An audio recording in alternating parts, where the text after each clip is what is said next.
আসসালামু আলাইকুম। আজ 27শে জুলাই রোজ রবিবার চলে আসছি নতুন একটি প্রতিবেদন নিয়ে আপনাদের মাঝে মইনুল ভাইয়ের খামারে। দর্শক, আজকে যে গাভীটা দেখতে পাচ্ছেন এই গাভীটা হলস্টাইন ফ্রিজিয়ান জাতের গাভী। গাভীটার বয়স 2 দাঁত, প্রথম বাচ্চা দিয়েছে, সাথে বকনা বাচ্চা। বাচ্চার বয়স আজকে 4 দিন।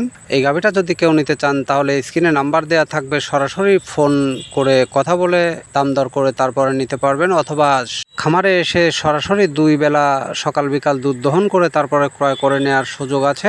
আমরা জানবো একটি গাভীর পরিচর্যা, দুধ দহনের আগে পরে কি করতে হয়, এ সকল কিছু নিয়েই আজকের ভিডিওতে থাকবে। দর্শক, সাথেই থাকুন।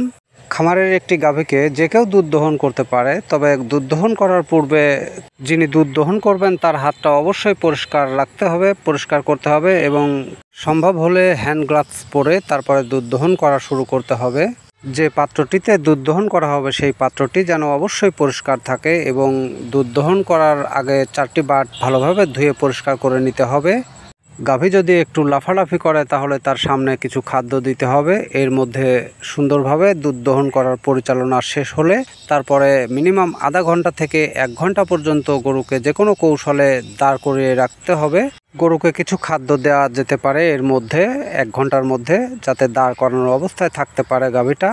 কারণ গাভী দুধ দহনের পরে আধা ঘন্টা থেকে 1 ঘন্টা গাভীর পাটের যে ছিদ্রগুলো থাকে সেই ছিদ্রগুলো খোলা থাকে, এবং সেই অবস্থায় যদি গাভী শুয়ে থাকে তাহলে হয়তো জীবাণু সংক্রমণের আশঙ্কা থাকতে পারে।